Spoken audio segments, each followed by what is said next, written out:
artinya gini lah, pembelajaran buat bapak terutama gitu ya. Kalau buat nyikapin anak tuh jangan dari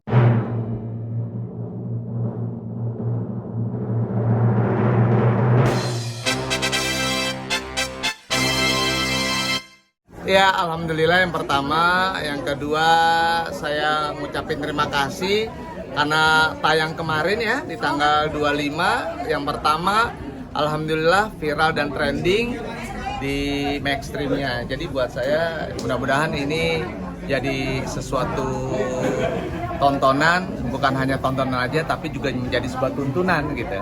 Dan Naruka menjadi seperti produser sendiri seperti apa nih Mas Eko? ya, artinya kan saya gini loh.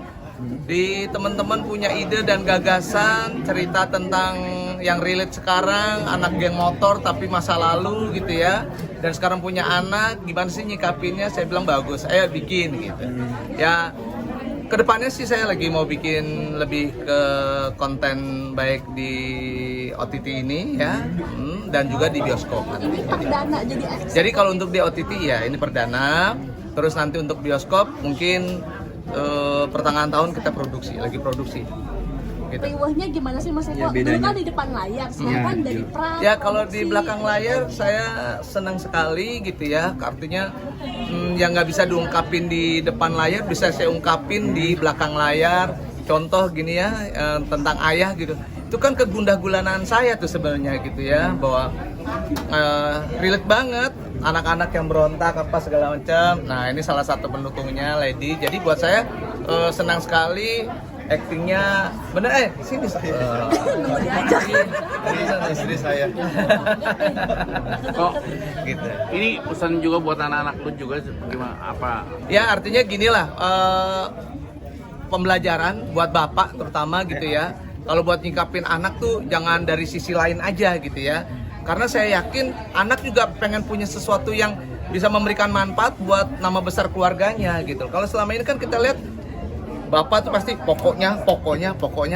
Lihat dulu anaknya gitu. Kalau saya lihat sih seperti itu gitu. Benar kah? Betul banget. Nah, lu bikin ide cerita ini emang untuk khusus untuk bapak-bapak yang punya anak perempuan gitu. Ya artinya nggak hanya perempuan aja, kan ada laki tadi. Pokoknya ini didedikasikan buat orang tua dan anak-anak bahwa begini loh. Kalau ada gap jauh gitu ya, pasti nanti akan terjadi yang namanya miskomunikasi. Nah, ini yang terjadi. Oh iya pasti ada miss kayak gitu ada gitu ya. Ayah nggak tahu sih, ayah mah nggak ngerti. Sekarang lagi zamannya begini. Oh saya ngikutin. Dan alhamdulillah anak saya sekarang terjun di dunia entertain juga. Mas Eko mau nanya itu lebih nyaman untuk di depan layar apa di balik layar sih Mas Eko? Sama-sama nyaman ya, cuma Ini bini lo ya, anak-anak sini Mas Eko. Bang ajar dia. Tentang suami saya. Gue mau deket sama cewek. Gue mau deket. Udah sini nah. Jadi saya ngelihatnya sama-sama enak lah di belakang layar sama depan layar. Cuma kalau di belakang layar ada plusnya. Yang nggak bisa diungkapin di depan layar bisa saya terjemahkan di belakang layar. Contoh kayak begini. Kegundahan sebagai seorang ayah tuh bisa diungkapin dan sebagainya. Gimana rasanya Mas Eko? Pilihan cash turun tangan langsung atau sedikit gimana? Oh iya ya, pastilah ya, karena ini pertama kali. Kalau misalnya yang jadi bagusnya yang jadi mendapatkan hidayahnya siapa ya dari sekian puluh orang gitu ya. Saya melihat adalah bapak sebelah kiri saya gitu ya, karena udah punya janggut segala macam cukup nih gitu ya, tinggal lak-lakannya ditambah ya. Alhamdulillah, subhanallah, barokah, insyaallah kayak gitu. Dan kenapa jadi mamahnya Lady dan juga Tias, karena kondisinya saya melihat ya banyak gitu yang kita casting tapi akhirnya saya pilih mereka. Alasannya ada ya, pasti yang pertama tadi lihat filmnya kan bagus, mereka benar-benar mendalami seorang ibu yang udah punya anak besar, padahal belum punya anak besar ya. Belum, aku belum punya anak. Belum punya anak. Gitu ya. Jadi Badias, Ya. tergabungnya dengan Mas Eko, perasaannya gimana? Bahagianya Seneng gabung dalam film ini? lah, seneng lah. Sebelumnya kan juga sering udah kerja sama Mas Eko di Komando juga. Terus sekarang dapat kesempatan. Kebetulan semuanya nih, semua timnya tuh kenal sama aku udah lama semua. Reza juga sahabat aku, Sondang juga udah kenal sama aku dari lama banget. Jadi emang kayak project ini sih, project senang-senang sebenarnya nih. Jadi project sama teman-teman semuanya. Pas aku baca ditawarin, ini ceritanya ini one of a kind nih. Jarang banget nih yang begini nih, series-series sekarang biasanya kan series-series biasanya anak-anak ABG, percintaan. Nah sekarang tiba-tiba ada nih nongol series love and relationship antara anak sama ayah yang memang itu sebenarnya sering banget terjadi ya mas ya? Iya, tadi sering banget terjadi, cuman mungkin nggak pernah terlihat dan nggak pernah kita bikin selama ini nih di film, di sinetron, di manapun lah. Arias mungkin jadi sebagai calon ibu apa sih yang bisa diambil?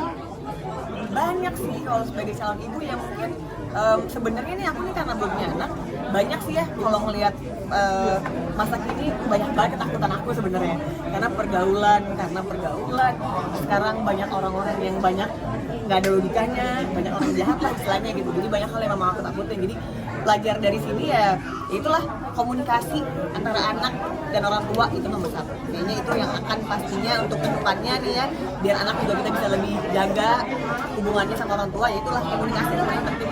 Jangan sampai ada gap antara jadi kita nggak tahu anak kita ngapain, anak kita juga ngapain kita sama kita gitu. Jadi itu sih yang pengen aku ambil nanti insya Allah kalau dari anak. Tapi nunda-nunda nggak sih? Apa? Nunda-nunda nggak sih? Enggak. Tapi sekarang saya mungkin Mas Eko sendiri pola asuhnya dengan anak seperti apa? Oh, komunikasi dengan anak.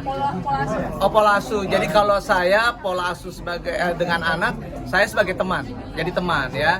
Jadi artinya sekarang udah nggak bisa tuh main perintah-perintah aja kalau tanpa ada alasan, dilarang tanpa ada alasan. Ya dia mau yang benar-benar logik, nggak bolehnya kenapa gitu. Kalau sebagai ya kan, sebagai orang tua dia maaf ya lu orang tua gue, tetapi kalau lu ngelarang kenapa gitu loh. Lu boleh, kok gua nggak boleh? Kan udah sama-sama dewasa gitu. Jadi ya udah jadi teman gitu ya. Dan yang kedua, saya nggak pernah mengajarkan dia berkompetisi. Dari dia PAUD, TK, SD, SMP, SMA, bahkan kuliah. Nggak pernah tuh, lu rapot lu merah nggak? Lu dapat berapa? Lu juara berapa? Nggak pernah. Saya yakin dia punya tanggung jawab. Dan alhamdulillah dia mengerti itu gitu. Jadi memang udah lah, kalau buat saya sebagai orang tua jangan sotoy aja.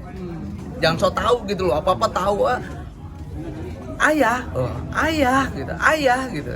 Pokoknya ayah maunya begini, pokoknya sotoy hindarkan tuh sebagai ayah. Sekarang adalah lebih bagusnya adalah berteman, bersahabat, sharing, dan bahkan kalau bisa nemenin dia untuk jalan dan sebagainya. Bahasanya apa kalau kita berdua tadi lu bilang bahasanya ketemu berkualitas apa yang bagus? Quality time. Nah, itu dia.